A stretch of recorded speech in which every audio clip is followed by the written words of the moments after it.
All right, so tonight's event will provide information about critical race theory and the misconceptions surrounding it.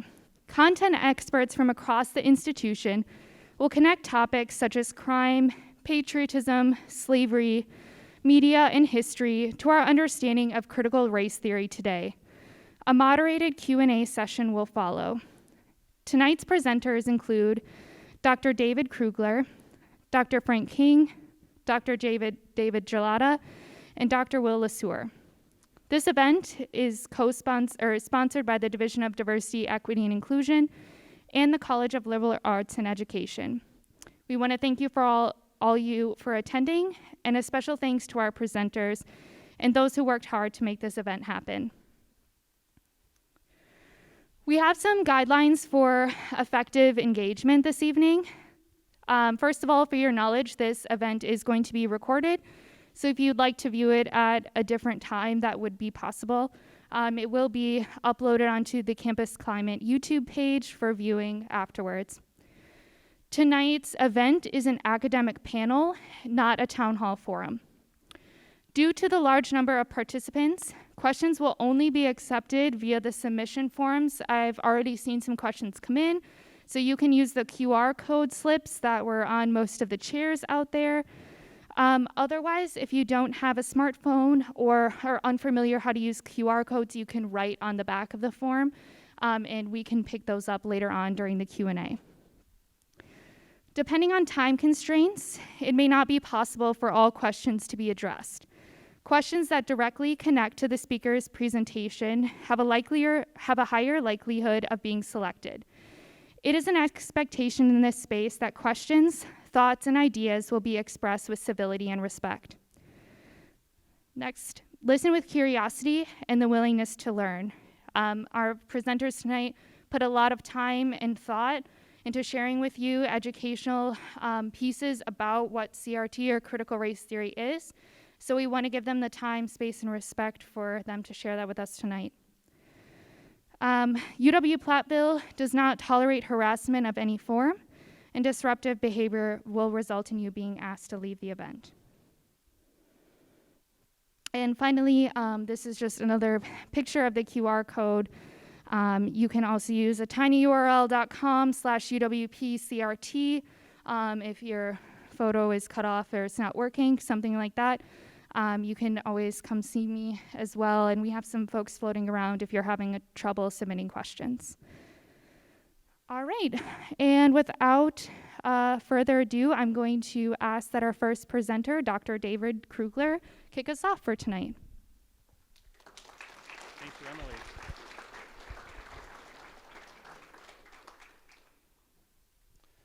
All right, so I'm going to speak about the founding and how liberty and slavery fit in, and how critical race theory in many ways obstructs teaching an accurate and comprehensive history of the founding. And I'm going to use the US Constitution to do that. What I'm presenting today is not going to be my opinion or interpretation. It's going to use the words of CRT, anti-CRT supporters to illustrate what's going on, and then use the US Constitution itself to show why these laws will actually be harmful to the teaching of one of the most important documents in US history. So let's take a look at the text of a recent action by the Florida Board of Education in June of this year to prohibit the teaching of critical race theory. And I'd like to highlight just a few portions of the text as you read it in its whole. Let's first note that this decision by the Florida Board of Education, which has the support of Governor Ron DeSantis, notes that significant historical events, Holocaust, slavery, civil rights, contributions of women, African American, Hispanic people, must be taught, and taught without suppression or distortion. Great. Couldn't agree more. Then we turn to the theories such as CRT, which are now prohibited. And note that critical race theory is put in with denial of the Holocaust, which is a jarring juxtaposition. And my colleague Frank King is going to talk more about what critical race theory is. When he does so, it will become abundantly clear to you that to equate denial of the Holocaust with critical race theory is an extreme false equivalency and very damaging to academic inquiry. Damaging to CRT, but also it's dismissive of the teaching of the Holocaust to equate the two. And it's going to make it harder to actually teach the Holocaust, which is required under Florida law. We also want to note that this ruling requires the teaching of U.S. history. Teaching may not define, quote, American history as something other than the creation of a new nation based largely on universal principles stated in the Declaration of Independence.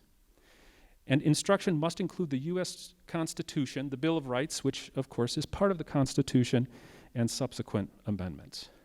So that's kind of where I'm taking my cue. They say you have to teach the U.S. Constitution in Florida. I'm all for that. I do a lot of it in my own classes. In fact, I brought the Constitution along today because I want to make some reference to it. Why was such a law passed? Let's take a look at the words of supporters of such anti-CRT actions, starting with Governor DeSantis.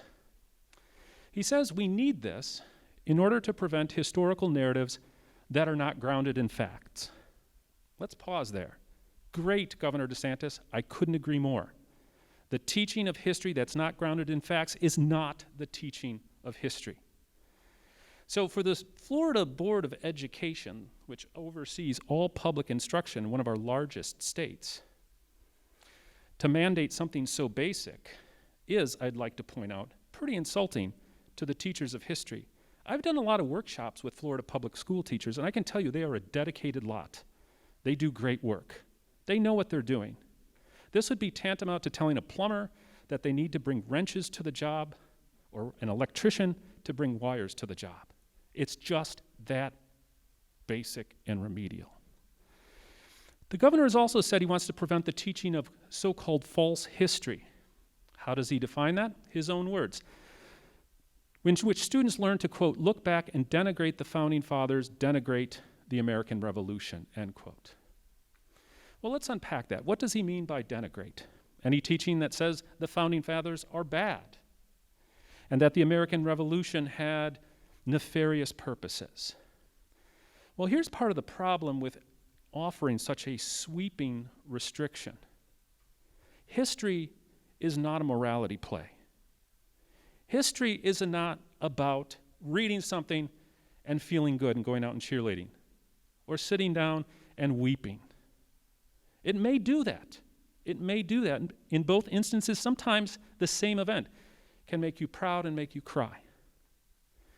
But the purpose of history, and good teachers of history know this, is not to set out to denigrate any one group or to put guilt trips on people. But that seems to be the implication here. Let's turn now to an example closer to home. State Representative Andre Jacques said this back in June. And notice how he echoes, though he may not be aware of it, one of the requirements of the Florida Board of Education ruling. Remember, Florida said, you need to teach civil rights, you need to teach slavery, this is a requirement, contributions of African Americans, Hispanic Americans, and women to U.S. history. And Representative Jacques says, quote, certainly there has to be a full discussion of the civil rights movement, of slavery, of black history. Let's pause there. Couldn't agree more, Representative Jacques. Further words, it's moving from things that are a historical point of fact. So again, we have that reference to historical facts, to what would be, I guess, a point of indoctrination. Things that have happened can certainly be discussed, but to put forth a rationale as to why some things happened, there's a political agenda that comes into play at a certain point, end quote. Now there's where we have a problem, at least I can tell you for the historian. Because a rationale is an explanation and an interpretation. As a historian, and I've been a historian now for more than 30 years, teaching here for 24 years, it's my job to work with the stuff of history, primary sources, documents, and also to work with what are known as secondary sources, in which trained scholars, not always historians, but often historians, but also people from other fields who get into history, to look at the research they produced based on their interpretation and understanding of these sources, and the way they put them together to offer answers to question of historical significance. Now, those of you who have had classes with me can roll your eyes now because you hear me say this all the time. Why do we study history? Not to learn a bunch of facts. We have our smartphones for that now. But we take those facts and we do something meaningful with them. We ask and answer questions of historical significance. There are rules governing the process. What is called a rationale here should be called an interpretation. So when we look at the documents of U.S. history and we see piling up in mounds of paper that would fill this room protection after protection of slavery, ads for runaway slaves offering rewards and bounties, all of the debate that went into the Fugitive Slave Act of 1850, which obligated citizens who did not own slaves or lived in slave states to capture runaways or face punishment themselves. That all adds up. To teach that is not indoctrination. That is a historical point of fact. So if these rules require teachers of history to violate the rules of scholarship, to break the rules that they follow, that they're trained to do, that's tantamount to asking engineers to throw out calculus and just build bridges however they feel like it. For the plumber to say, here are some pipes, DIY. No, we don't expect that. We wouldn't accept it. So why should we accept it when it comes to the teaching of history? But as I said, I want to use historical documents, the U.S. Constitution, to prove this point. So let's turn to the Constitution.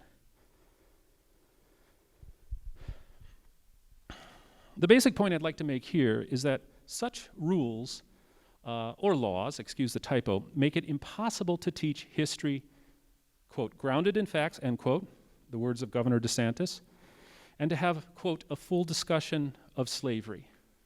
That's a quote from Representative Jacques, but it also echoes the purpose of the Florida decision. So, turning to the U.S. Constitution, which, as said, is required instruction in Florida, let's consider the parts that protect liberty, which fulfill that requirement of the Florida decision to teach a history that shows the United States is largely the creation of a country devoted to universal principles such as liberty and equality. Well, we can use the preamble. And I want to read the preamble to you because it may be some time since you heard it and it's worth hearing again. These are stirring words, and I teach these words in all my classes. I don't need state legislators to tell me to do it or how to do it. I'm sorry for being blunt, but I use the Constitution all the time.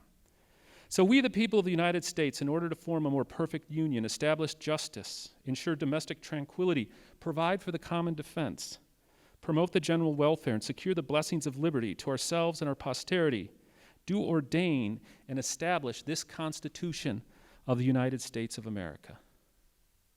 There it is, the purpose. And we should dwell on those words, we the people. Because the history of this country, if you want to boil it down, is about striving toward and not yet getting there, we the people. There has been a constant striving toward that. And what else is in the Constitution shows us why it was present from the creation. Now, there's plenty else in the Constitution to show how the United States was founded to protect liberty, liberty for some. We have Article 1, Sections 2 and 3. For those of you who remember your civics or your poli-sci or some recent U.S. history, this is the article, and these are the sections that set up the preponderant power in our federal government, the Congress. The House in Section 2, the Senate in Section 3. I could go on and on with other parts of the Constitution, but I'll just give one more example, that of the Bill of Rights, Amendments 1 through 10. So many of these are familiar to you. The right of assembly and right of free speech and free practice of religion, all that just in Amendment 1. And like those ads on late night TV that are now vastly disappearing, there's more. The Second Amendment, the Fourth Amendment, the Sixth Amendment. If these are unfamiliar to you, I'm happy to give away my pocket constitution on the way out and tell you where you can get others if you're not the lucky first one to get it. But we can't just look at select parts of the Constitution. Any good student of history, any good teacher of history from the K level up to the graduate level of our major universities where historians are trained to do the job I do, will also say, what about these parts? What do the following parts protect? Is this largely the history of the creation of liberty? Article 1, Section 2, since amended, set representation in the House based on, and here's a quote from the Constitution, whole number of free persons and 3/5 of other persons. This is not accidental phrasing. There is intentionality here. Who were those other persons? Enslaved Americans. The fact that free is in the first reference tells us we have a nation in the making that is partially enslaved and partially free. Why was this representation set like this? The facts are plain. Because would-be representatives from the southern states wanted to ensure preponderant power in the House of Representatives, the lower house, to protect slavery. This is not opinion, this is fact. The documents support it. Even just the rest of the Constitution. Article 1, Section 9. Here we move into some parts that are not as familiar.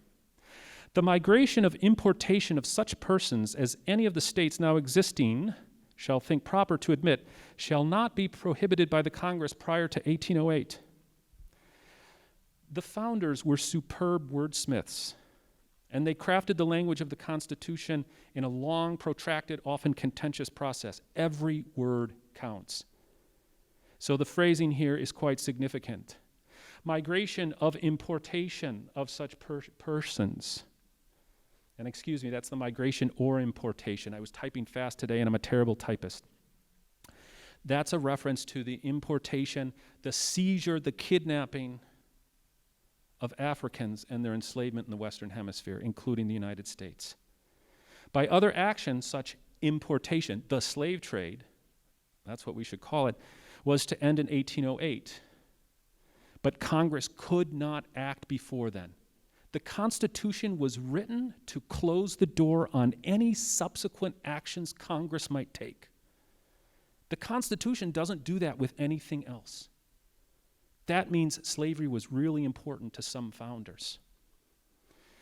And then, Article 4, Section 2. No person held to service or labor in one state under the laws thereof, escaping into another, shall be discharged from such service or labor, but shall be delivered up on claim of the party to whom such service or labor may be due. Again, these are code words for slavery and people who liberate themselves from it. You want the history of liberty in this country, focus on self-emancipators, enslaved people who risked their lives to free themselves. That was going on a lot, and that's why the founders wrote the Constitution to ensure that any self-emancipated person would be brought back to the person who claimed ownership over that fellow human being. Guaranteed in the Constitution. And then, an often overlooked part of the Constitution, Article 5. Article 5 famously outlines the process to amend the Constitution, making possible amendments 11 up to our most current ones. But notice that it closes the door on any amendment which will stop the slave trade before 1808. What does this all tell us? I think this conclusion is indisputable. The Constitution proves it. The founders wrote it to simultaneously guarantee the growth of liberty and slavery. This map, and I know the key is not legible, but just the shading itself provides further visual documentation of this point. This is the spread of slavery from the founding of the country in 1787, skipping over the Articles of Confederation, up to 1860, the eve of the Civil War. If the history of the United States is one largely of liberty, then why was slavery doing so well and spreading to the new parts of the country? Tell me that. Find a way to use historical fact, to use the history of slavery itself, all of this required by the Florida law,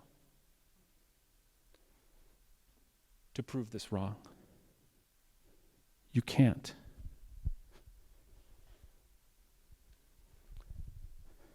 This puts our teachers, dedicated public servants, in a very precarious position. Instructors who teach factual and objective history, these are quotes from the Florida rule, which does not suppress or distort significant historical events such as slavery, may be in violation of the following part of the rule. Quote, they may not define American history as something other than the creation of a new nation based largely on universal principles stated in the Declaration of Independence. You follow the law on one hand, and you break it on the other. Would any of us accept a law that did it to the way we drive? Or the other activities we take for granted here in this country? Which, yes, is a free country and has striven toward greater liberty. But the story of that striving means looking at liberty through a different lens than just one of a simple growth and celebration of it. What's going on here is a larger battle over the purpose of studying history.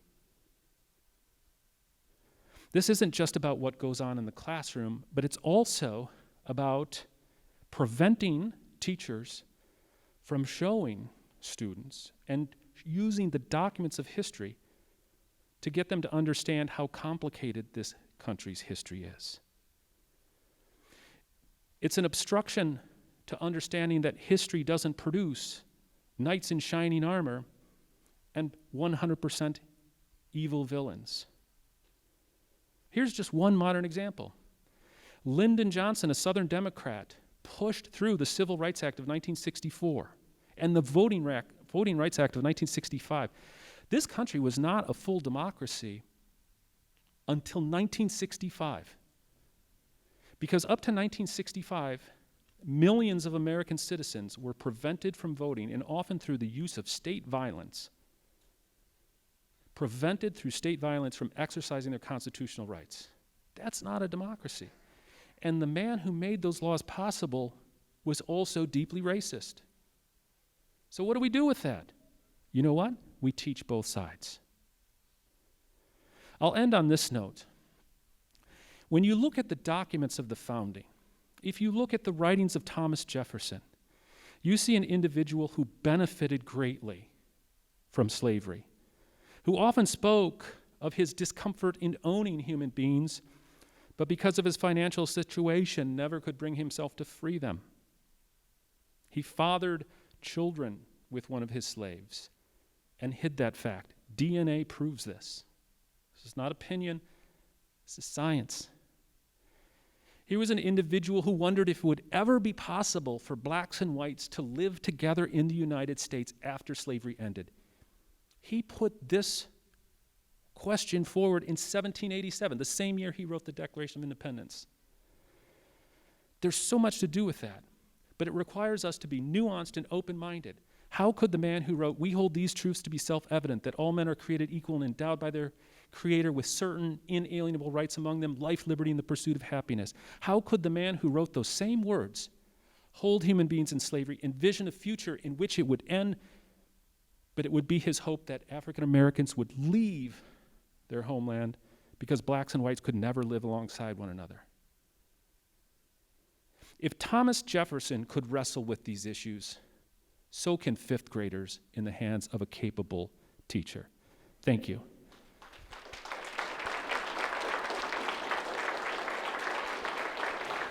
Thank you very much.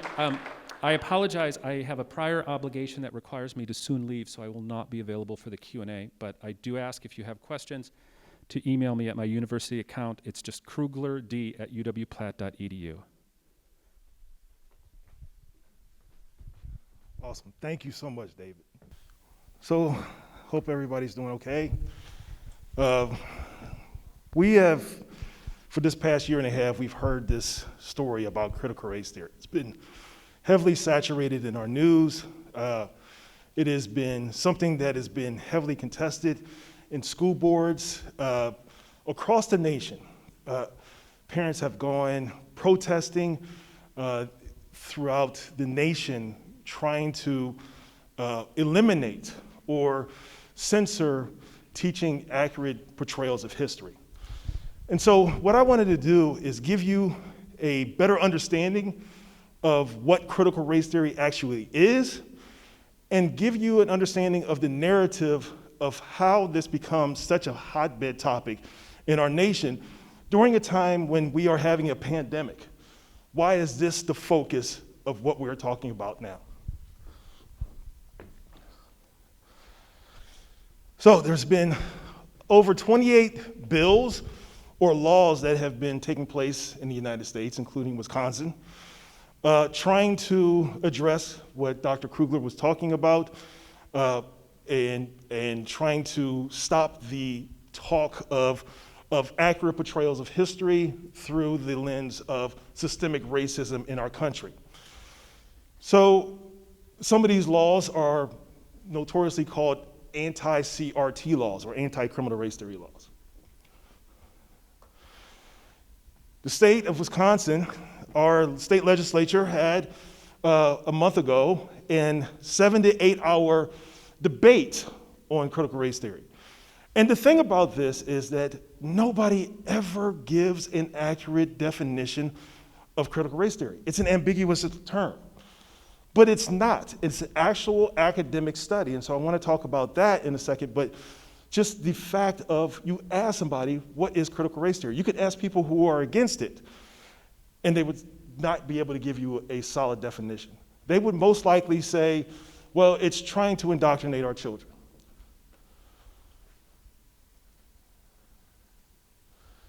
It is something that is trying to be racist towards whites. I don't know what that actually means. Is it saying that, pointing at somebody and saying that you're evil, you're evil, you're evil? If somebody's doing that, that is a terrible educational approach of reaching students. I don't think that's happening. So any discussion of history, a critique of institutional racism is an attack of white people.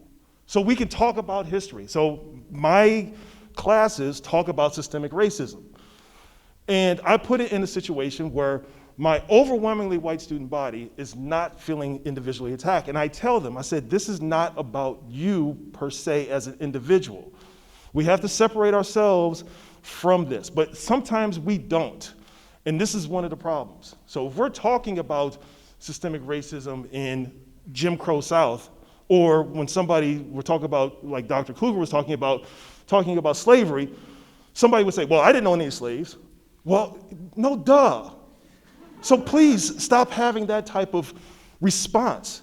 It's unauthentic, and it doesn't do help. It doesn't work well enough in trying to talk about the issues of our past and trying to have a reconcile regarding these issues.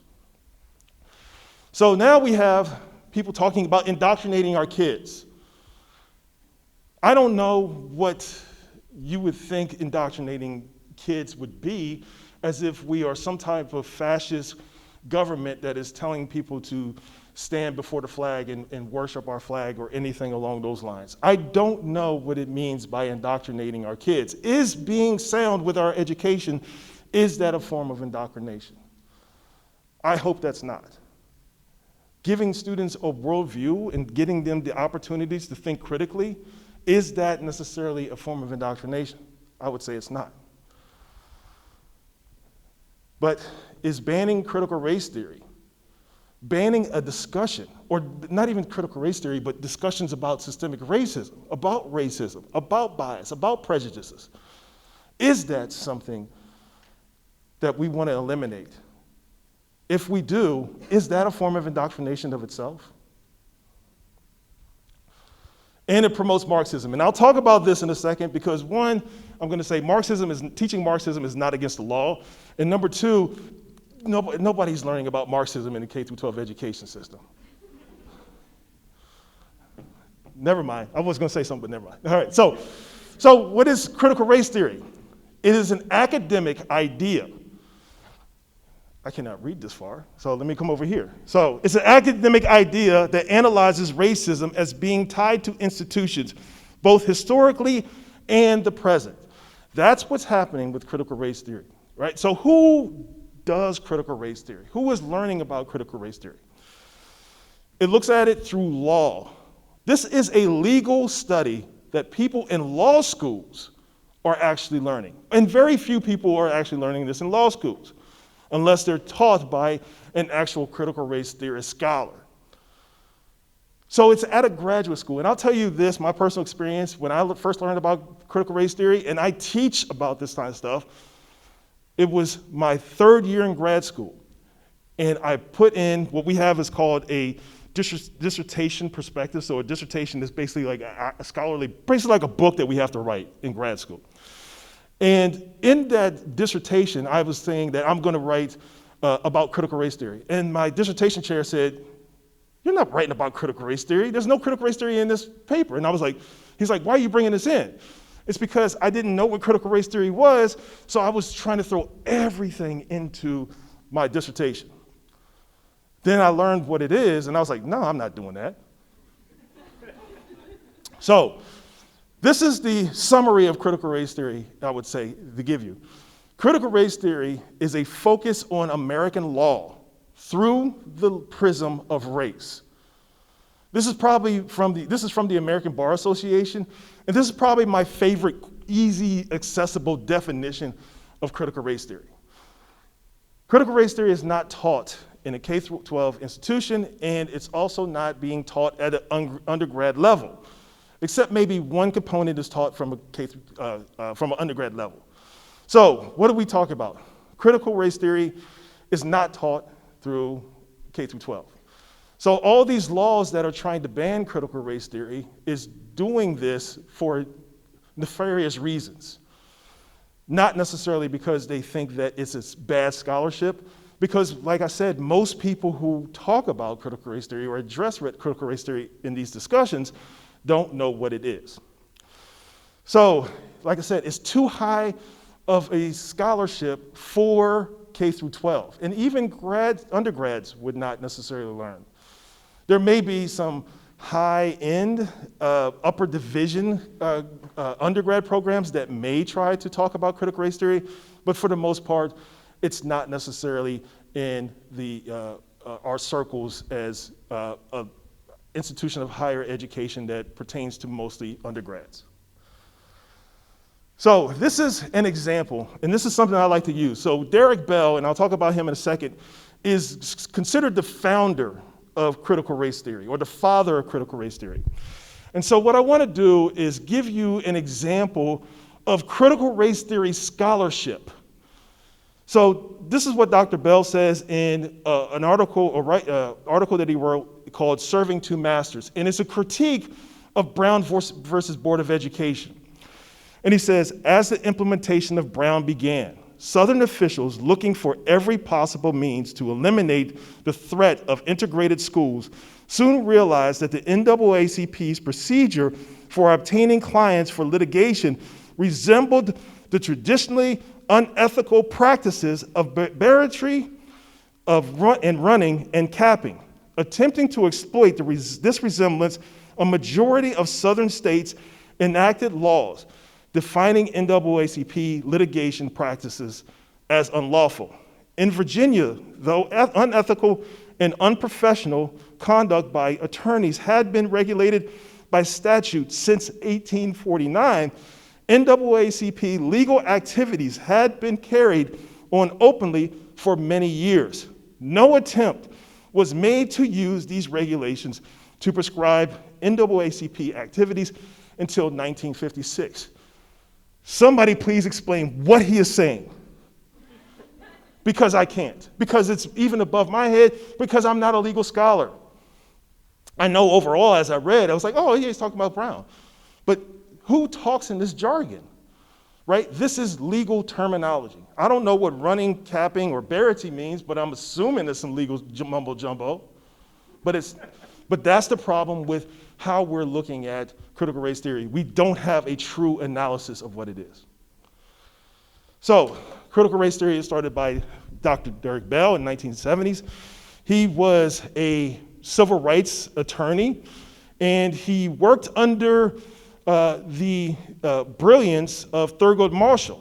Now, if you don't know who Thurgood Marshall is, he is the primary attorney for the Brown versus Board of Education Supreme Court decision, and he was also the first Black Supreme Court justice in the United States. He was a big deal. So Derek Bell worked under Thurgood Marshall, and then he branched out and worked on his own, and he becomes eventually the first Black college professor at the Harvard School of Law. So he's a pretty smart dude, right? So Derek Bell becomes, as time goes, he becomes very skeptical of the civil rights movement, saying it didn't really work that well. So he creates an idea called convergence, interest convergence. And interest convergence is basically saying that the oppressive group or the dominant group would only create laws to benefit the subordinate group or the minority group if it suits their interests, if it works for them. So he's talking about things such as the Soviet Union used a lot of hypocrisy in the United States to call America out and saying, this is a nation of hypocrites. They don't even treat their citizens right. They're Black citizens, they're brown citizens, they're Native American citizens. They don't treat them right. So what use, why are they trying to be the leaders and impose their morality on the rest of the world? That's what the Soviet Union was saying. That's what other countries were saying. So this is an example of a propaganda by the Nazis. These are leaflets that would drop during World War II to Black soldiers. And this is one I think is really funny. Let's see.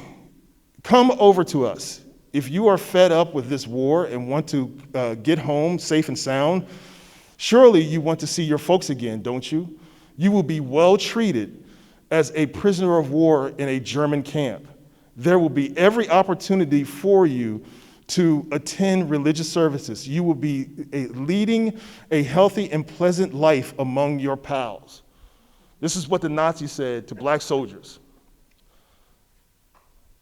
So what Derek Bell is saying, that Brown versus Board of Education was not done out of goodwill to the United States. It was done because he was critical and saying they're only doing this because the Korean War was building up. And so we're not going to, we'll look at hypocrites, and we want to have our Black soldiers fighting. And then Vietnam comes at the time of the peak of the civil rights movement. So all of these things are something that Derek Bell was critical of, and saying that we're only doing this because we're hypocritical. Now, don't get me wrong. There are civil rights activists that were very against this and said, no, you're totally wrong.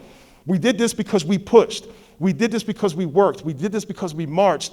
And this is the reason why we have, these guarantees through legal action. Not because of the self-interest of the United States. It did it because of the morality and the beliefs of what America holds. So you have these two contradictions taking place. Now, this is probably the most accessible component of critical race theory. This is intersectionality, and it's created by Kimberly Crenshaw. Kimberly Crenshaw is the one who came up with the term critical race theory, and she also comes up with the idea of intersectionality, meaning you can't talk about race without talking about gender. You can't talk about gender without talking about class. You can't talk about class without religion. So all these things he's saying are somehow intertwined, right? So if you want more clarification of intersectionality, I can give that to you, but that's kind of like the very 130-second update of what Kimberly Crenshaw is talking about. There's a whole system of scholarship. And this is probably something that we do talk about at the undergraduate level more so than any other component of critical race theory, which I think is very important. Now, here's a problem. When people talk about Marxism and indoctrination, this goes back to the idea of the Frankfurt School. And I want to talk about this a little bit. The Frankfurt School was a school, it's not even a school, it's a train of thought that took place in the 1920s. So you had people that were critical of power, and they were also critical of capitalism. They said capitalism is exploiting us, capitalism is entrenched in every aspect of culture. So they would look at this, I'm trying to do it from a contemporary comparison. Anybody ever hear like the same songs on the radio nonstop every single hour, right? So they would say they're doing this, those radio companies are doing this because they know what sells. So it's marketing, it's making a profit, and it's not necessarily about artistic value or artistic expression. They're doing this because of money. And so that's what the Frankfurt School would kind of do if they were still around and they observed us, and saying that we're doing this because of consumerism and materialism. So this becomes outlawed by the Nazis, which goes along with breaks the myth of the Nazis were also socialists, because they weren't, but that's a whole different conversation to have. So they outlawed by the Nazis, and then they go to the United States, and they become academics. And this school of thought of a small number of people winds up influencing a lot of aspects of American academia, from sociology to economics to history to any type of critical studies in the United States has been some type of connection with this idea of the Frankfurt School. But there's also one thing that they all had in common. They were all Jewish. This is one of the main reasons why this Frankfurt School is being attacked. It's because of anti-Semitism. And I'll come back to this in a second. So next, I want to talk about this idea of cultural Marxism. This is oftentimes when people criticize critical race theory, they always bring up the Frankfurt School and they bring up cultural Marxism. Cultural Marxism is a conspiracy theory. And this conspiracy theory is basically talking about replacing American or white Western culture, Christianity and family values, with immoral multicultural society. So if you heard people talk about multiculturalism is bad in our society, they're using this idea, and they often come with the term cultural Marxism. And cultural Marxism really gains traction in the 1990s through white supremacists in the United States. So neo-Nazis start gravitating to this term, cultural Marxism. And they talk about something called the Great Replacement. And the Great Replacement theory is this idea that there's a Jewish conspiracy that they're going to replace white Americans or just white people throughout the world and attack them.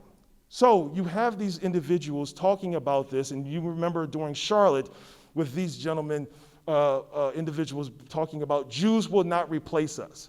That was something that they said quite often. And then you have other white nationalist groups, you talking about this, you will not replace us.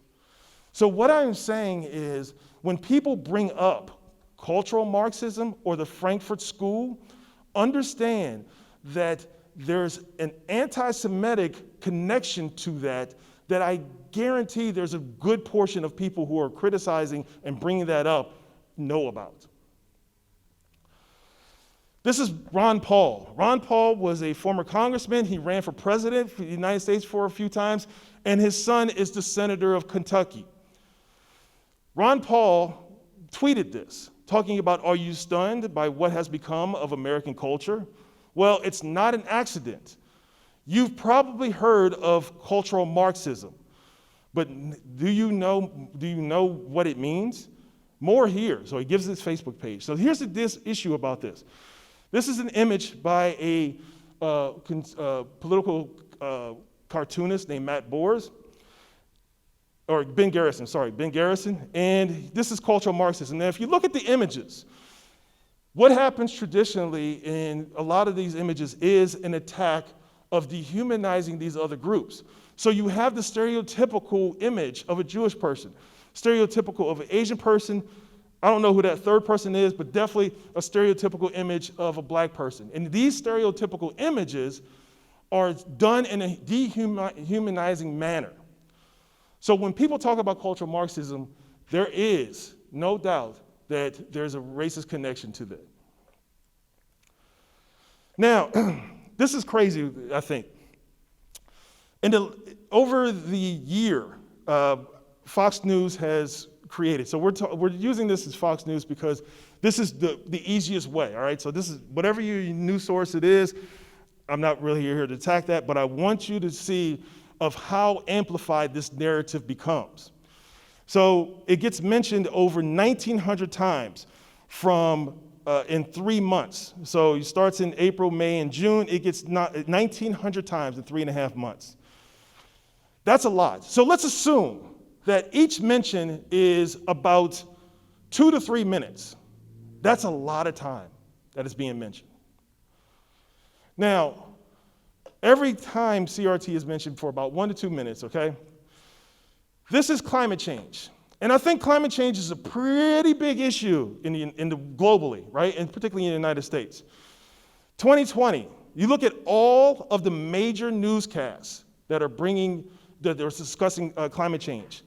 380 minutes total in 2020.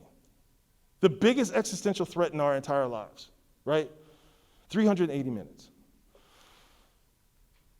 Now, every time CRT mentioned, once again, 1 to 2 minutes, let's take a look at this. This is the last 5 years. How many times has climate change been mentioned on ABC, CBS, NBC, or Fox? That's total minutes of coverage. 800 total minutes. So we're talking about critical race theory more times in 3 months, twice as much as we are talking about climate change in the last 5 years. I think there's a problem with our priorities. All right, so this is the last part, is talking about an echo chamber of misinformation. So this is how stuff spreads, right? So I'm a big fan of Noam Chomsky, and he's talking about the spread of misinformation and propaganda. And so this is Chris Rufo. Chris Rufo is a political activist, and he's investigating diversity training, and he's done multiple critiques. And somehow he believes critical race theory is entrenched in these critiques. So how does this go? So Chris Rufo starts writing about this, and then he goes on Fox News, and he reaches Tucker Carlson. Tucker Carlson brings up quite often that great replacement conspiracy. So in September 2020, he talks about this critical race theory, and he has Chris Rufo on. And at the time, the President of the United States, Donald Trump, would watch Tucker Carlson on a nightly basis, and it reached Tucker Carlson. Then the echo chamber just spreads like wildfire. He talks about criticizing the 1619 Project and creates a program called the 1776 Project, which is oftentimes very criticized by historians as very inaccurate. But what happens is that it reaches a national narrative to the point where we go across the nation and we have families and parents who are buying into this echo chamber, hear the term critical race theory, looking at it as a boogeyman, and now there's a national outrage to the point where our state legislatures across the country are coming up with laws to ban it. So I want to summarize. So what is happening? Critical race theory is not taught in our grade school or even general undergraduate courses. It is not indoctrinating our youth. because our youth are not exposed to critical race theory at all. Anyone using cultural Marxism or the Frankfurt School is supporting anti-Semitic tropes, so please be wary and look out for those individuals that are using that. And this echo chamber of misinformation leads to major outrage. There's another example of this we could talk about. And a few years ago, when we talk about transgender bathroom bills and whether trans folks can go into certain bathrooms of their choosing. And that was a national outrage too. So what we're doing is we see a squirrel and we're just distracted by that. And that's what's happening. Instead of focusing on addressing real problems in the United States, we're talking about this. All right. Thank you, and I'll give it next to Dr. David Gelato.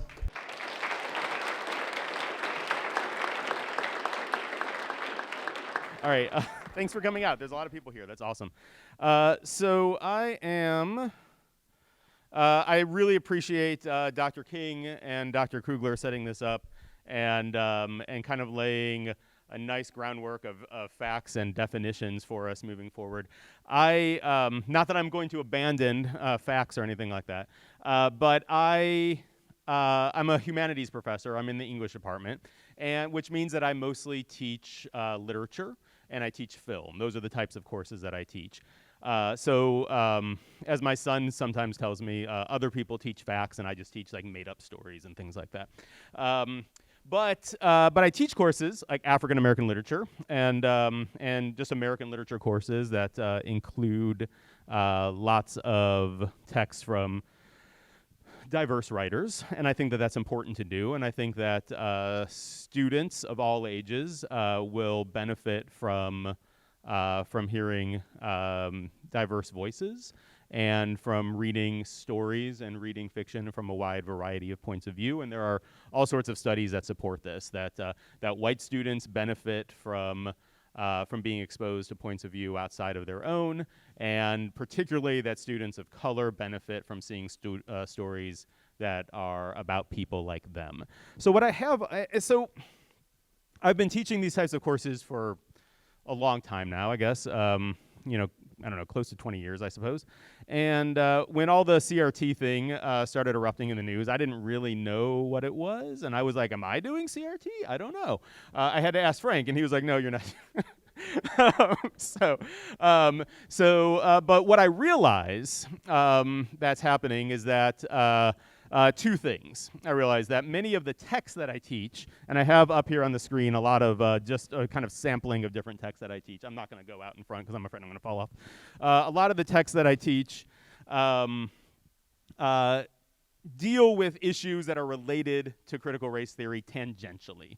So, for example, A Raisin in the Sun is up there. That's a play that maybe some of you have come across before, and it deals with real estate. Right, it deals with where black families are allowed to live, right, which certainly could overlap with critical race theory in some ways, but it's not critical race theory itself because it's not theory; it's narrative, right? It's stories, right? But I teach these things, and I realize what's happening, and thanks to Dr. King's presentation, this really becomes clear. Since people are using the term critical race theory without knowing what it is, courses like mine, literature courses, things like that, often get caught in the crossfire. It was just in the news recently that there was a school in Pennsylvania that actually banned assigning any texts by writers of color because those texts were divisive. And that ban was recently repealed due mostly to students protesting that ban. But the idea was that those texts were anti-American and that they were divisive in some manner or another because they deal with the lived experiences of people of color, and that those lived experiences often reflect upon inequality in our culture at large, right? So as you can see, it's at the margins of critical race theory. But what I really want to talk about a little bit is this idea that reading texts or studying parts of history that are that don't make America look fantastic at every moment is inherently anti-American or unpatriotic. Personally, I take exception to this just because I've devoted my entire life to studying American literature and American art, and I think of myself as somebody who does that because I love American literature and I love American art and I love American culture. So to be told that that's like un-American or anti-American or unpatriotic in some way is something that bugs me quite a bit. But even more so, it implies that many of these writers are also un-American in some way. Up here on the screen right now are three of the greats. W.E.B. Du Bois on the left, James Baldwin in the middle, Toni Morrison on the right. These writers all in very different ways, and I wish that I was talking about their texts instead of right now instead.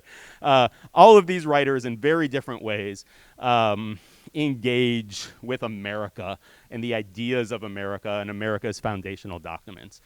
W.E.B. Du Bois, in particular, on the left, in his most famous essay of Our Spiritual Strivings, he says there are no truer exponents of the Declaration of Independence than the American Negro, is what he said, around 1904, right? The struggle for American freedom is the Black American struggle, basically, is what he's saying here. That's a patriotic thing to say, right? That's taking those American foundational ideas and applying them to his own situation, right? Which is another reason why I take exception to the argument that these writers are somehow anti-American or un-American or unpatriotic or something like that. Now, I'm getting ahead of myself, though. I just want to talk about terms just a little bit. So what does it mean to be pro-American or anti-American? Because honestly, I'm not sure what it means. So I went to dictionary.com and I found some definitions of things, right? Patriotism, and I'm just going to stick with that one. I'm not going to get into nationalism and jingoism right now. But patriotism, devotion to and vigorous support for one's country. That sounds okay, right? Right? I think that sounds okay. Throw me a nod or a head shake. I don't know. So I think it sounds okay. I'm okay with that. But then I have to ask myself, because I'm an English teacher, what does devotion mean? What does vigorous support look like? What is one's country? What does that mean? I have to ask myself all those questions because I don't actually know for sure. In particular, what is our country? What is America? When we talk about something being anti-American, or when we talk about American as an idea, right? What are we even talking about, right? Are we talking about our government? I don't think that works. Because everybody in the room, regardless of your political affiliation, I'm sure has disagreed with some faction of the government at one time or another, depending on who's president, right? So I don't think it's that. I don't think anybody would argue that, right? Military, probably not, right? There's been so many unpopular wars, right? Geography, sure, right? Within certain borders, that works to a certain extent, but it doesn't tell us much about what vigorous support and devotion looks like. Shared culture. Yeah, that works. I don't know what it is. Hamburgers, I guess. Right? I don't know. But something like that, right? Important individuals, the heroes, the founding fathers that Dr. Krugler was talking about. Maybe. There certainly are Americans, right? I wouldn't debate that at all. Or is it our values, our ideology? I think it's that one, but I'm going to come back to it. So up on the screen right now, every single person up there on the screen is an American in some way or another, right? And we've got, I'm not going to go over each of these pictures, but everybody up there is in one way or another. Some of those pictures will make us uncomfortable, right? Thinking about them as Americans, particularly for me, the bottom right, right? But they are still Americans, right? Which means that whatever America is kind of messy and kind of slippery.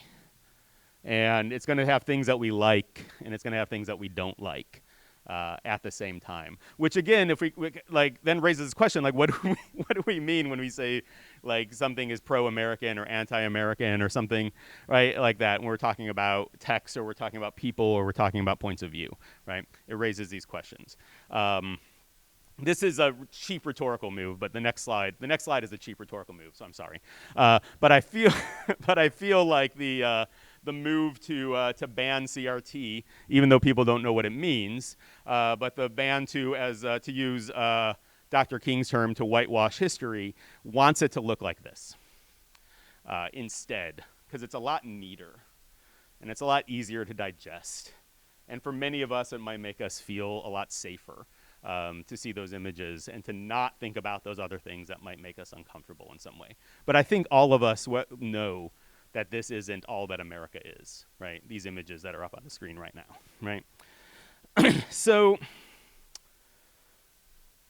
given how slippery America is to define and to pin down, I think what we eventually have to come down to is those American values in some way or another.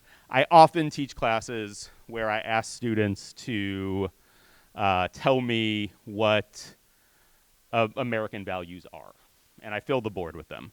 And I usually do this at the very beginning of the semester. So they don't know what I think. There's no right or wrong answers, and I write up on the board everything that they say. These are usually the first three things and the most common things that come up again and again and again. And if I had time to poll the room, I think that these would be the things that came up again and again and again. Freedom. I did all the exclamation points. I was trying to somehow capture in text the sound of Mel Gibson. You know what I mean? Like, I know he's an Australian guy playing a Scottish hero, but that's what I was trying to capture, was that, because we love that so much, right? Freedom, right? But freedom is the first one. And again, I don't want to do the English teacher thing and for every single word that I say then go, but what does that mean? But I kind of feel the need to, because we're all, or most of us, are wearing masks right now, and somehow this has become an argument about freedom in a way that honestly doesn't make sense to me, right? So the arguments about freedom, or the use of the word freedom, can go in all sorts of directions, is what I'm saying. But we all agree that it's a value. We might define it differently, but we all agree that it's a value and that it's a good thing and it's a thing we want to adhere to. And I think we all agree that historically, whatever it is, has been denied to particular groups of people in the country, right? Equal opportunity, right? The American dream. Those two are tied together, right? The idea that in America, it doesn't matter how you're born, or it doesn't matter what caste you're born into, what class you're born into. Shouldn't matter what race you are, or anything along those lines. If you work hard, something, something, something, you can climb the ladder and achieve your dreams, right? That's the narrative that I think we all, whether we believe that it's true or not, I think it's a narrative that we all want to believe is true, right, as Americans, right? It's something that would hold us together in some way or another, right? Frank, this is when I could walk across the stage in front of the flag and be like Patton. Anyway, but I'm not going to. Okay, the next slide. I'm sorry, I should have said this at the beginning. The next slide, trigger warning, has a potentially disturbing picture of a lynching on it. So I just wanted to warn you. Feel free to look away or whatever. It's certainly not the worst picture I could have found. But if we have those values and we believe in these values, then the question is, how do we deal with it when our country has not lived up to them? What do we do, right?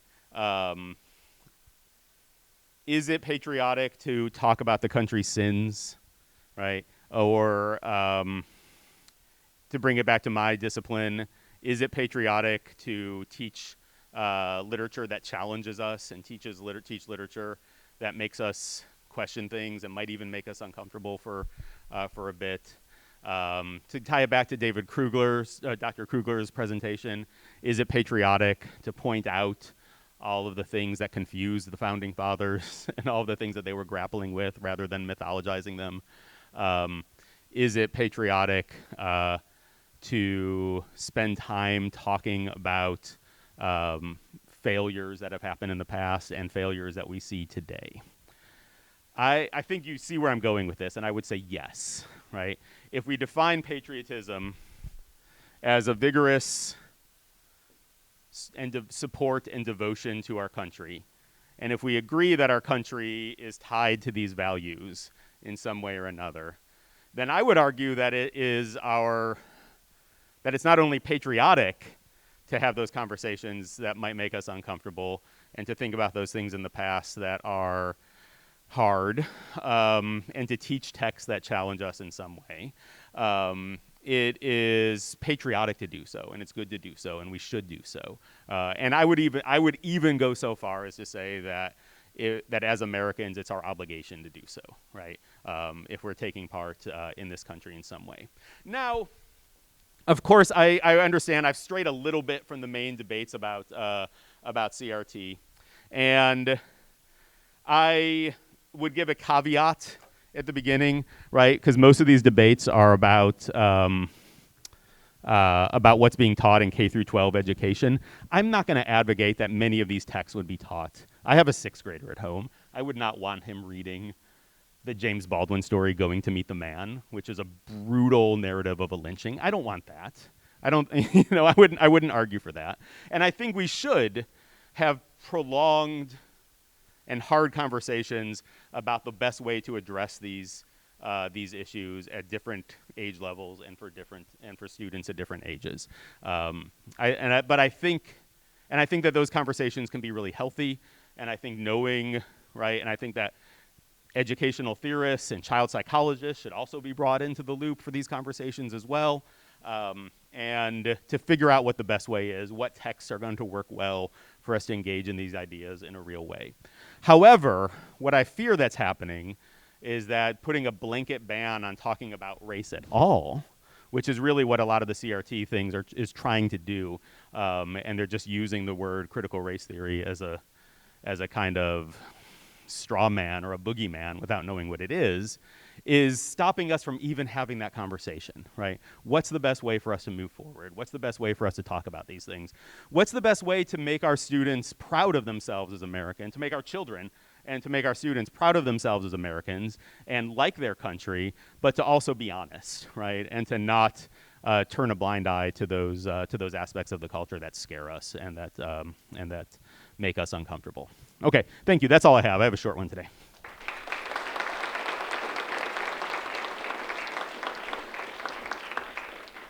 I'd like to talk a little bit about, so I'm a sociologist by training. I teach in the criminal justice program, and I'm a feminist criminologist. So I asked myself, why am I talking about critical race theory? I'm not 100% sure, but I actually would like to impress upon you kind of what its modern use is these days. And in social science, it's not kind of what it sounds like to most folks. Dr. King talked about it in a legal sense and its kind of origin, and talked about some of the history with the Frankfurt School, but it's kind of morphed into a different idea. And what I'd like to talk about more is actually the umbrella it falls under. So Dr. King talked about the Frankfurt School and a critical perspective in terms of Marxist ideology. But nowadays, we actually don't just focus on capitalism, though that is one group of them. Critical race theory is anything that is one of the multiple critical perspectives that basically focus on any sort of power dynamic. And in this case, they're just lenses. And so when we hear theory, one of the things, as a social scientist, I always hear theory and go, okay, what's the hypothesis? No, that's not the kind we're talking about here. We're actually just talking about a way of looking at something through the lens of race and oppression. Or another parallel way of saying this is, just as we look at the lens, look at this. Anyone recognize this? You can yell it. It is. It's the Milky Way, yes. However, it's not the one you're used to seeing.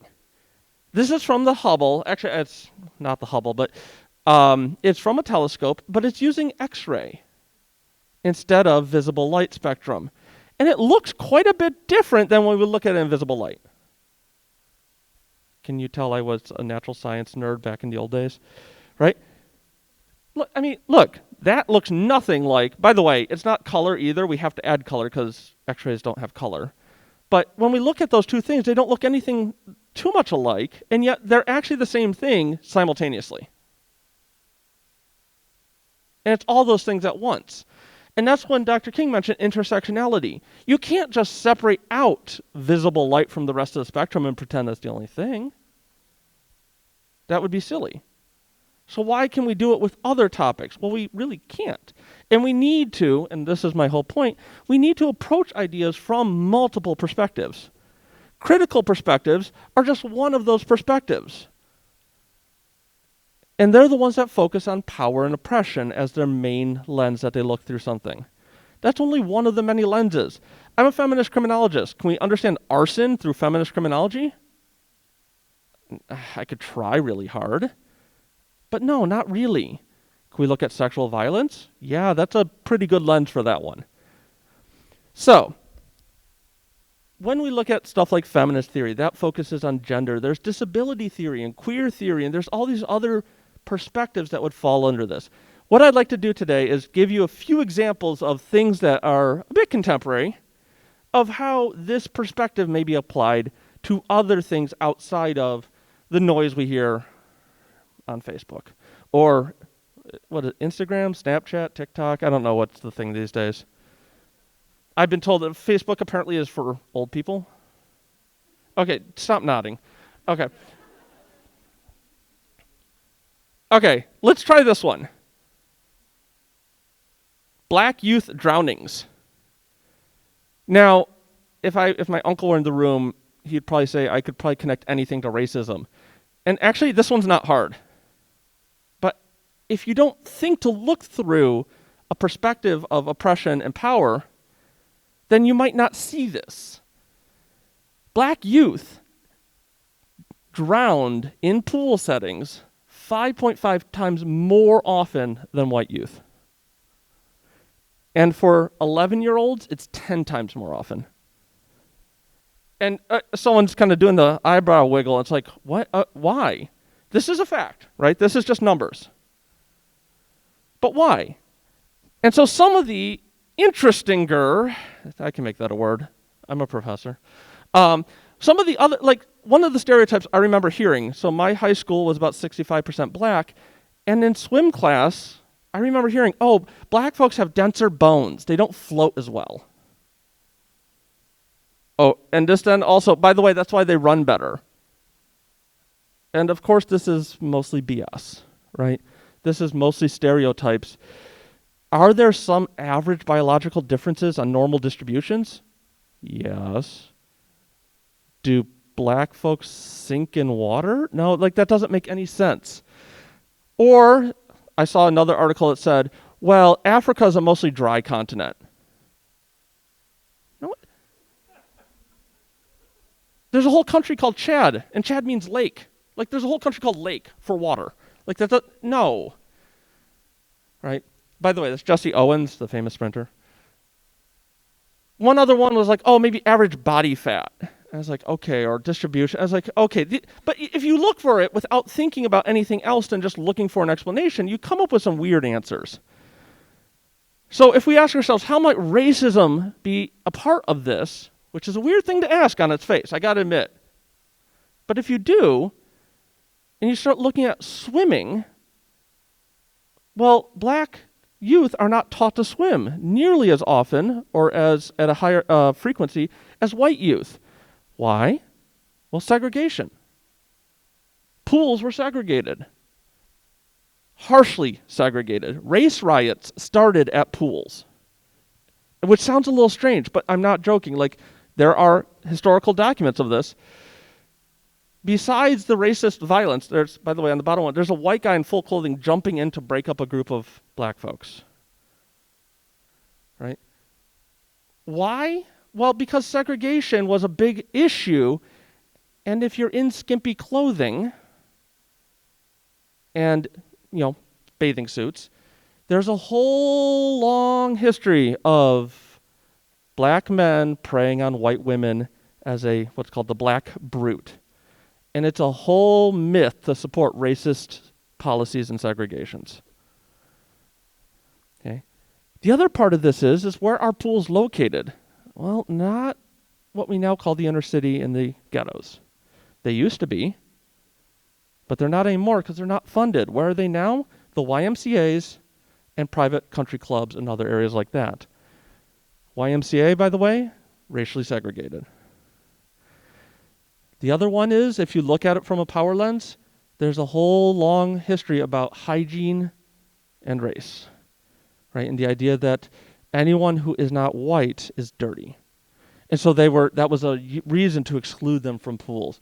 And you might just go, okay, all these little facts, they add up, but they help paint a much clearer picture of why is the rate of swimming lessons lower for black youth.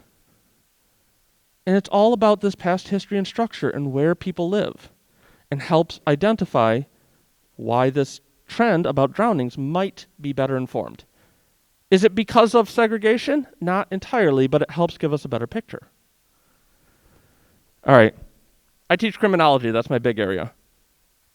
Every single student, I ask, okay, what's the city with the most crime in Wisconsin? No. Well, it depends what kind of crime. If I said murder, Hayward. You know that little town way up there? 2019, most murders in the state. Rate of murder. You want to talk about property theft? The Dells. Why? All those Chicagoans. Speaking of Chicago, no, but that's like, crime is complicated. We have these stereotypes. The idea that, yes, crime rates tend to be higher in urban centers. True, right? But if we only look at that and try to ask what is it about people there, we get answers like culture of poverty from Oscar Lewis that just said, well, poor people choose to be poor. Okay, that was pretty bad. Moynihan did the Moynihan report for the Johnson administration, basically said, well, if they just started getting married, then they wouldn't have this problem. And we spent 2 decades trying to promote that to no success. This idea, really old idea, that black people are just more naturally violent. Well, that's a really old one, all the way back to the minstrel shows and Jim Crow. Jim Crow is a character in the minstrel shows. And nowadays, the word we hear more often is about thugs. If we ask ourselves, how might racism have been a part of this concentrated urban poverty and crime? Well, there's a ton of answers there. Even just the perception of poverty amongst black folks changes the way we view the crime happening in that area. Segregation and concentration of poverty does increase crime, and it's not an accident. Segregation caused these concentrations of poverty from redlining, which is a process where the federal government defined certain areas as being too risky for loans. Who gives the loans? The banks. Who backs the loans? The government. What do they base those riskiness factors on? That's Milwaukee. Race. Race was a big one. If it was a predominantly black neighborhood, redlined, straight up. Didn't matter how rich that neighborhood was. If it was an integrated neighborhood, risky, no loans. The idea that property taxes is the primary funding mechanism for schools. Well, if you created a neighborhood where you can't get loans to improve the properties, property values go down, which means the schools go down, which means the general well-being of the area goes down. By the way, most crime is done by young people. So then there's a bunch of kids in schools that are terrible, not much oversight, and just go out and do more kid stuff. This has led to things like broken windows theory in policing. Broken windows policing was this tactic of cracking down on small violations to send a signal of order. Where was this used? Predominantly neighborhoods of color. And against whom? Predominantly the citizens in those neighborhoods. It led to over-incarceration, over-policing, and single-parent families. Single-parent families have a harder time keeping track of their kids. I was a latchkey kid. I walked home. I could have easily walked anywhere else but home, and my mom would have never known. Right? But single-parent households, kids that are less supervised, There's open areas for kids to do more things, and there's more people around. Crime, by the way, is usually a group activity. All these things inform why are these urban centers ghettoized and impoverished? Government policies. Why is crime rampant in those areas? Well, all those other factors lead or are correlates with crime. Again, does segregation create crime? No. But do we know if it's a correlate and has tons of other connections to other more direct correlates? Absolutely. And most recently, you've probably heard about this. Why COVID deaths? Why do people of color, in particular black folks and Native American folks, die at higher rates from COVID-19? About twice the rate. Some articles were saying, well, there's more morbidity, meaning more disease or pre-existing conditions. That's true. More vaccine hesitancy. That's also true. Maybe even genetics, like Bill Cassidy from Louisiana suggested. That one, no, not so much. But actually, the first two are correct. But why? Why is there higher morbidity? Why is there actually more vaccine hesitancy amongst people of color in general? Well, Tuskegee, right? The fact that, for example, Tuskegee is the top picture. The bottom picture there is Dr. Kligman at Holmesburg Prison. He tested on thousands of inmates with skin products that cause permanent disfiguration. He's also the guy who invented Retin-A, the acne cream, made millions off of it, and he tested on prisoners, primarily black folks. He died a couple years ago. They have higher rates of obesity, heart disease, other morbidities. Why? Well, if we look at things like nutrition, the reliance on school lunches, food deserts, where are those mostly concentrated? Urban centers. And because of segregating policies and the great migration north of the emancipated black folks in the South that landed in those areas, this concentrated and is a correlate with race. And then even things like, where do these people live and what are they exposed to? If you're exposed to smog all day, that's going to affect the sensitivity of your lungs. If you're exposed to other toxins that create other comorbidities and other diseases, that's going to affect your susceptibility to COVID-19. All of these things are factors, right? All of these things are X-rays, gamma rays, microwaves, I don't know, different other rays, right? They're all different things that add up to the full picture. And if we only look at one thing and only in the visible light spectrum, or if you know me, only at the color purple, because that's the only thing I like. Students know I wear purple every day, right? You're not going to see the whole picture. Sometimes you'll see most of the picture, but not always. So, and there's a long list of references. So thank you.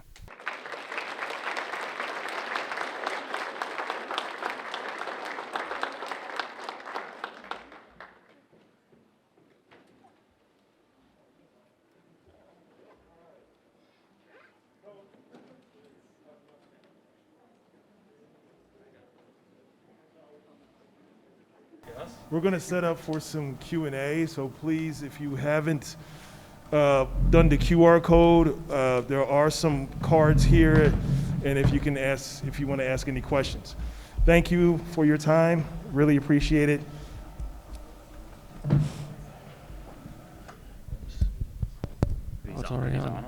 I think so. Also, if folks don't have use of a smartphone or are unfamiliar with QR codes, you can write on the back of those slips of paper.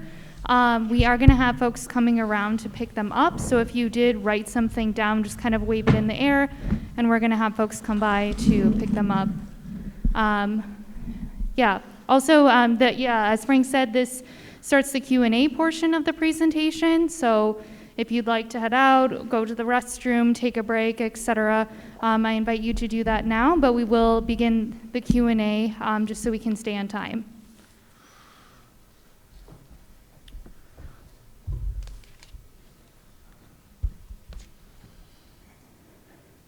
I feel like I'm like sports, like know, right? athlete Who's our being next interviewed by the draft press. Yeah. The Browns will lose, and I will take that bet every time.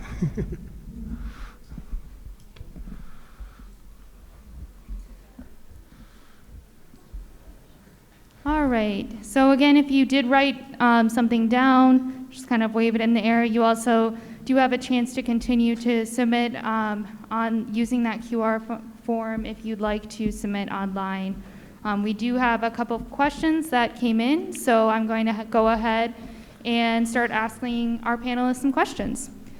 So the most popular question that was asked was, how do we address CRT in a way that is going to be inclusive for everyone and not ostracize a particular group or groups of people involved?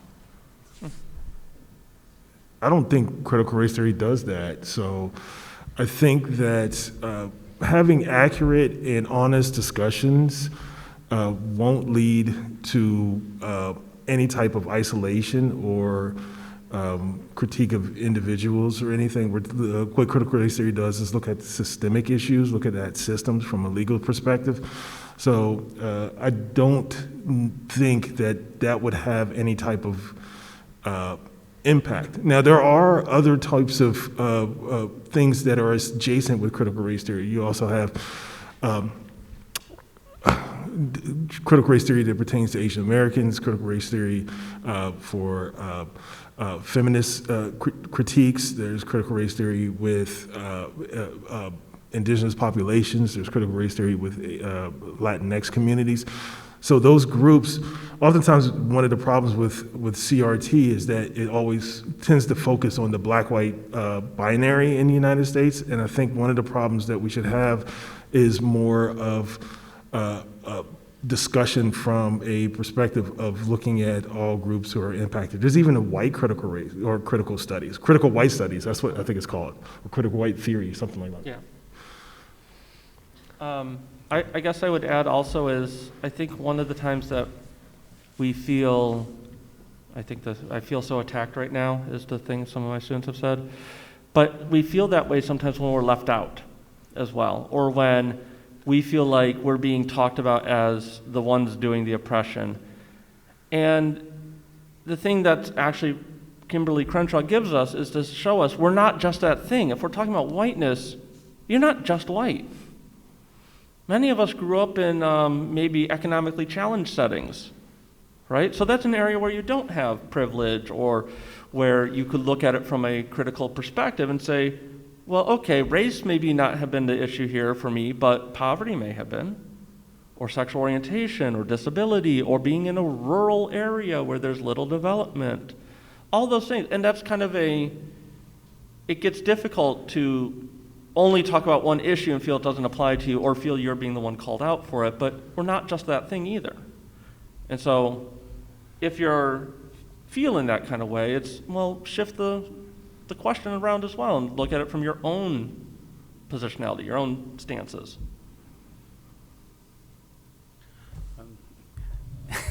I agree with Drs. King and Masor. And I guess what I would add is, what the question was, how does critical race theory address people who feel ostracized? Is that correct? How do we address CRT in a way that is going to be inclusive for everyone and not ostracize a particular group or groups of people involved? Okay. So I think in some ways this idea that particular groups are going to feel ostracized is kind of based around the idea that Frank was saying before, of that there are teachers who are saying, like, white people, you're all bad, and saying things like that in class to students, which is something that I actually don't think is happening. What I would say is that any times in most public school institutions where issues even tangentially related to CRT are worked into the curriculum, they are usually the exception. And there's, generally speaking, a big curriculum that is not focusing on race and is not taking these issues into account, and that basically views American history and American culture from a dominant point of view, and that critical race theory, in fact, or actually I wouldn't say critical race theory because the term is so loaded, but that talking about and addressing issues of race in the classroom becomes a way of being inclusive and making the curriculum more representative of the country as a whole and the student body, right? Around in a lot of these places where, like around here, where the student body is predominantly white, I'm sorry if what I'm about to say like bothers people, but I'm less concerned about the 95% of white people feeling ostracized than the 5% of people who are not in those classrooms. That 95% of people are not going to feel ostracized because they're in the majority and because people that look like them are all over our money. And I'm actually worried about the mental health of the other 5% in most of those classrooms. Thank you. The next question that we have is, in what ways does introducing CRT into a curriculum enhance it for those in it? I hope that was my entire PowerPoint. And using CRT in the critical perspectives context, not in the legal historical context, but it's a new lens and a way of looking at things that is frankly complicated and requires a much deeper understanding of history and context that frankly I had zero of in high school. And when we talk about it in criminology classes, we just hit the surface. But that's the point of education, is to keep making things more and more complex. Keep giving us new perspectives and new understandings of things. And again, the fact that you can connect drownings to racism is kind of astounding. But you can, and I hope a fairly convincing way. Yeah.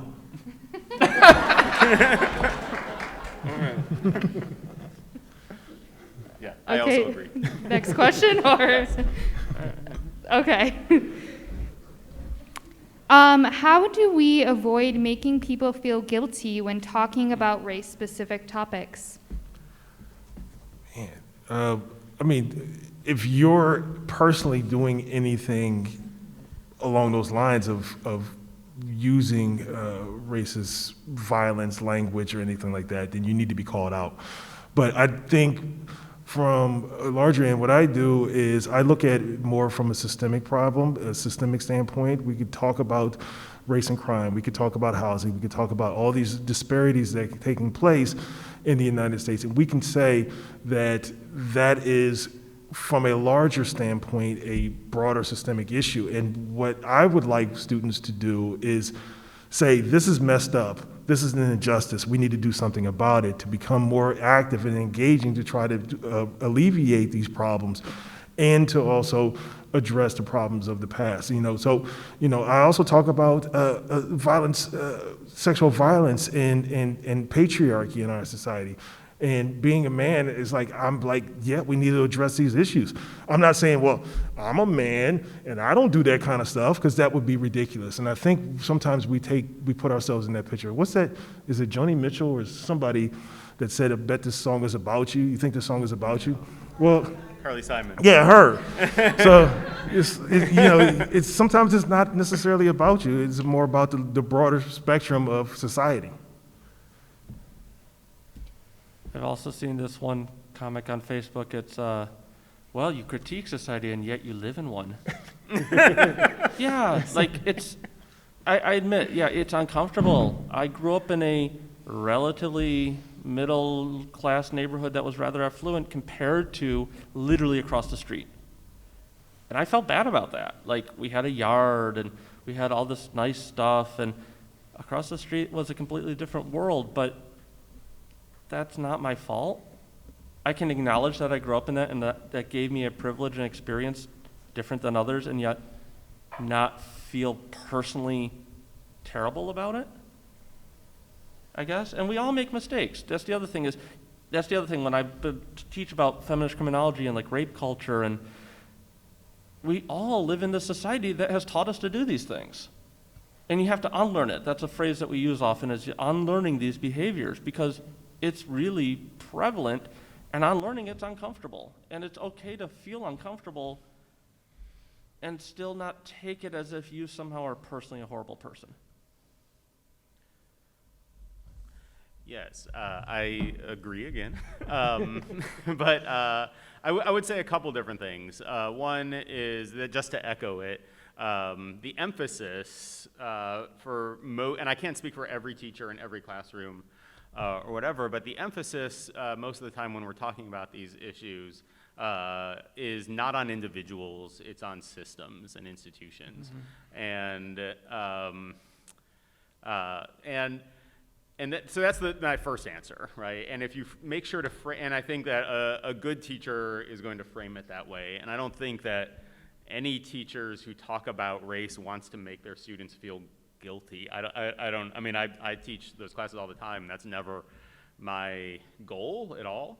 And I think that's true of the vast majority of teachers. I'm sure there's exceptions.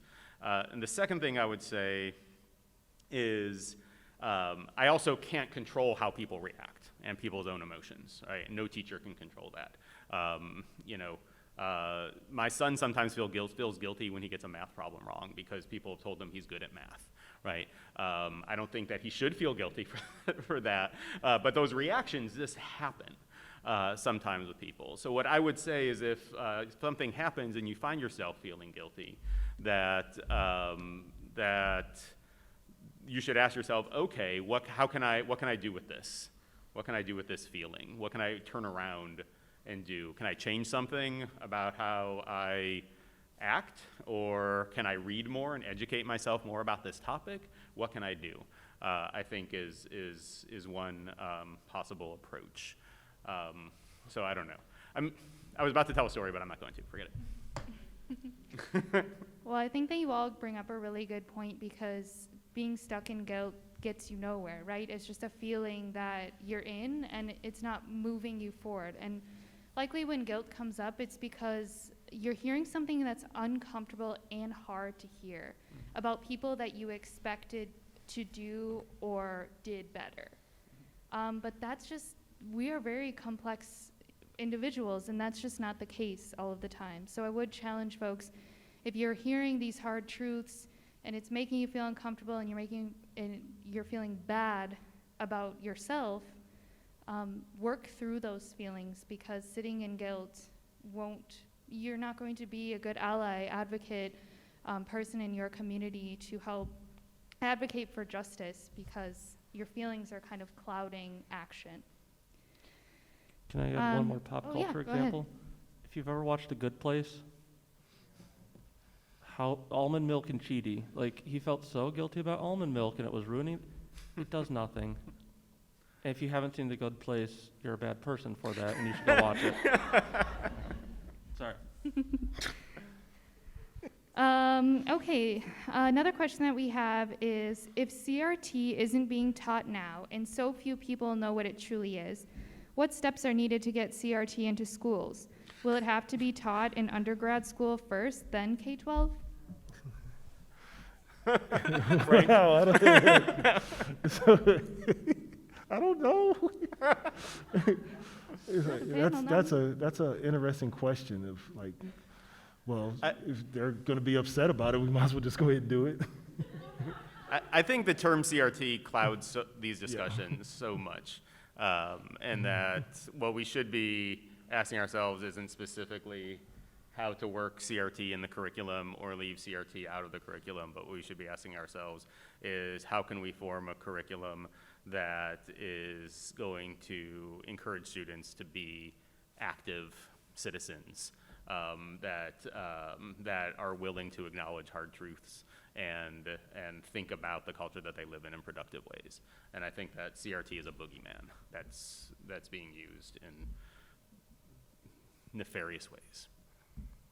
I guess I would say that I agree that we're not, like, that's not, CRT itself wouldn't be integrated into that, but I think it is important to ask is, how do we teach young folks about these hard truths in ways that are age appropriate?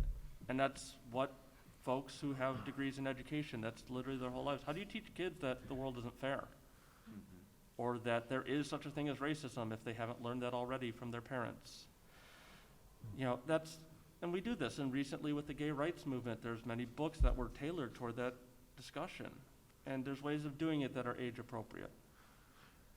Yeah, we were going to show a quick video of Germany and how their curriculum is when it comes to talking about the Holocaust. So they're mandatory, like, to talk about Holocaust on a daily basis.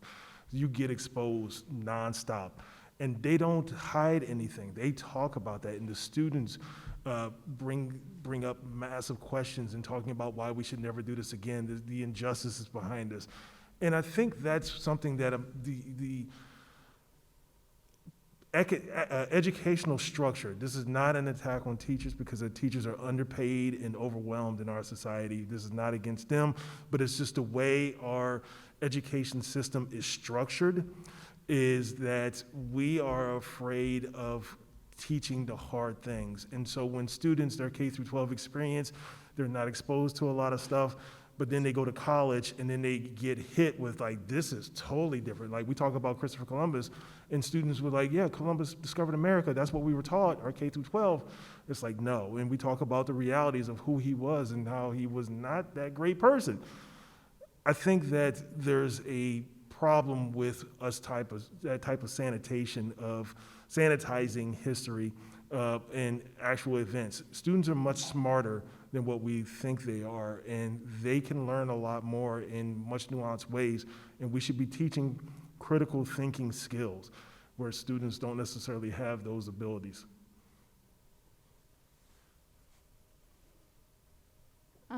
I'm just going to pause for a second and let folks know we have just about 13 minutes left tonight, so if you want to submit any final questions, to do so via the QR code, or if you do have the slips of paper, again, just kind of wave them in the air. We do have a few questions left here, though. When was Kimberly Crenshaw's Intersectionality Scholarship published in context to Bell's CRT Scholarship? And can you share more about her work, about how her work stems or builds from CRT? So the first part is when Kimberly Crenshaw, it was in the 1980s. I can't remember when in the 1980s when she started talking about intersectionality. Kimberly Crenshaw is I don't want to say disciple, but she's a student of Derek Bell. She's probably the most famous, other than Bell, when it comes to the scholarship of critical race theory. Regarding intersectionality, and we talk about this in class, and now you put me on the spot. So with this idea is, like, if we have someone, when we talk about race, so we talk about, let's say, one racial group as opposed to, we'll use the dominant narrative of whiteness, and we see that we have disparities. But then we can look at gender, and we'll say, well, women of color are deeply impacted in a different way, in a much more significant way than white women.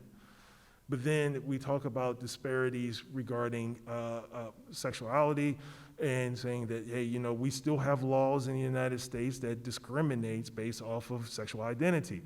And also when it comes to the issues of gender, when it comes to people who are transgender. So if that's the case, then and this is not trying to be like an oppression Olympics type thing, but understanding the complexities of how all these things matter and have an impact. So then you have people who are economically disadvantaged, that are from a various different type of sexuality. You have race coming into play, and then you have class, because of those things kind of impact people having access to adequate financial support. And then if you include people with disabilities in that, then you have another thing regarding not having access to various factors. So that's kind of how what Kimberly Crenshaw was talking about. If you did it from a legal standpoint, it's just able to be able to have these conversations from possibly even a K through 12 perspective, but definitely from an undergrad perspective of being able, getting people to understand that it's not just one thing, it's multiple layers. And I guess I would just add that over in social sciences, sociology, Kimberly Crenshaw she's a black feminist scholar, and she brought in not just race, but gender and class, and that's why intersectionality is important to her, but was also drawing off of W.E.B. Du Bois, who was arguably the first American sociologist. And it's hard to explain, but basically was this kind of spark that lit a ton of different paths. So there's not just one, like, here's this, and now we have CRT. They took this idea and really just ran with it in all different directions in all different disciplines. And the lineage of those is complex, but there's a clear kind of, you can see a pathway through Du Bois and Bell and a few others, and it then went to the 90s and postmodernism, and that was a dark era. But I joke in sociology. It's okay. I laugh, the assistant. I don't have to get it. Yeah. Okay. It was really a reframing and a flipping of the script, honestly. And over in sociology, structuralism was the primary dominant narrative, and it just said screw that and just tossed it aside. And that was it was revolutionary in that sense.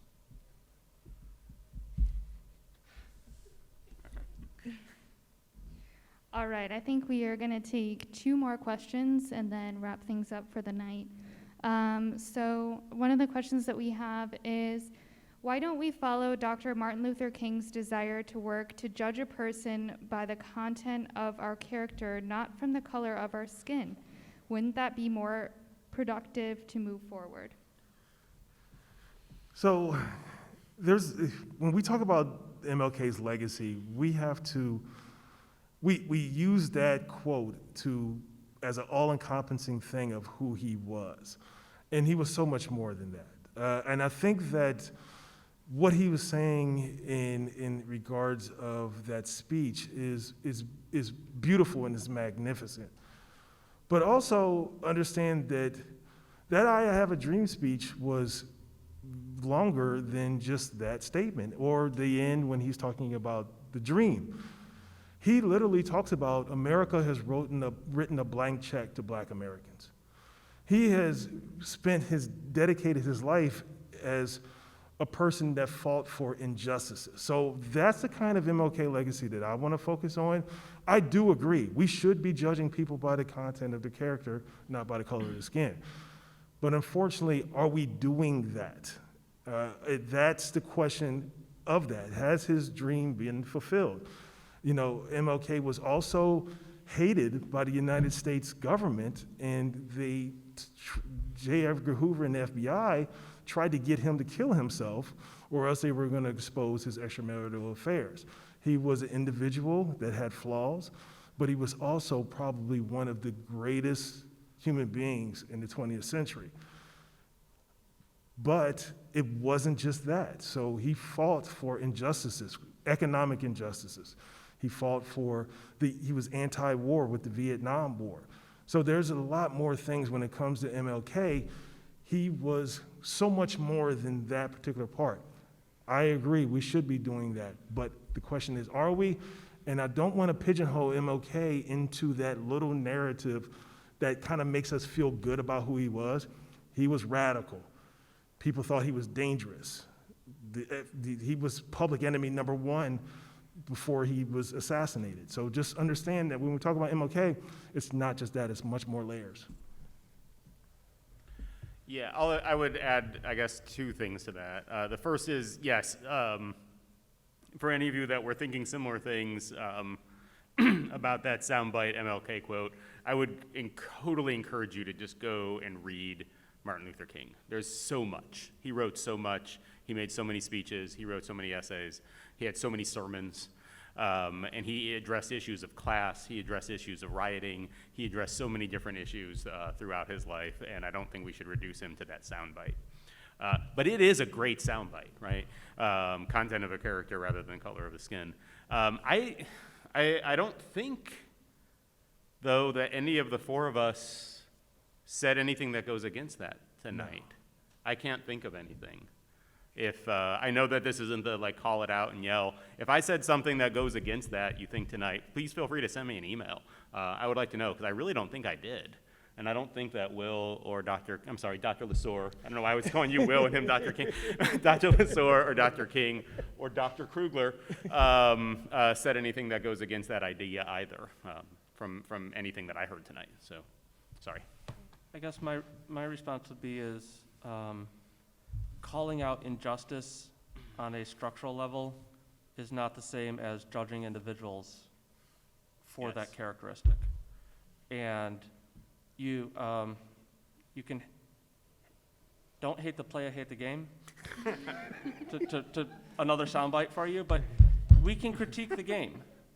We can talk about that without saying that everyone who's part of that is the problem or is somehow individually responsible. I mean, when we talk about education and the gap of young men dropping out of school, and or we talk about alcohol use and suicidal ideation amongst young men, we often do sometimes forget to talk about some of those other issues too. But it's not.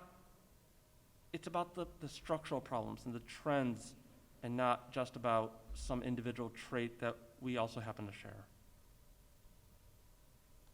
Thank you. All right, our last question for this evening is, what wording would you use or share that would more accurately describe current diversity, equity, and inclusion efforts, lessons, and teaching efforts? I would say, and this would tie back to my presentation, that it is the ongoing struggle for us to live up to our own values.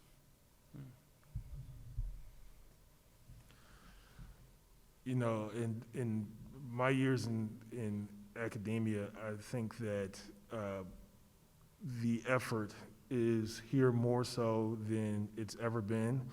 So I would say that the effort is trying to be a more inclusive society, and that's a positive in my book.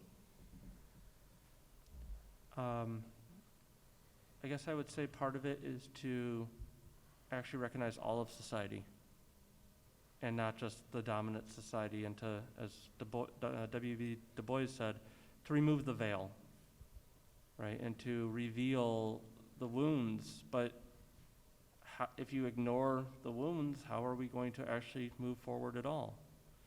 And it's uncomfortable, but it's work that we have to do. And when we do it individually, it's called therapy. I mean, it's kind of the same idea, just in a bigger context. All right, thank you. Do you have anything else, any other final comments you'd like to share before we wrap up tonight? Thank you all for coming. Thank you. All right.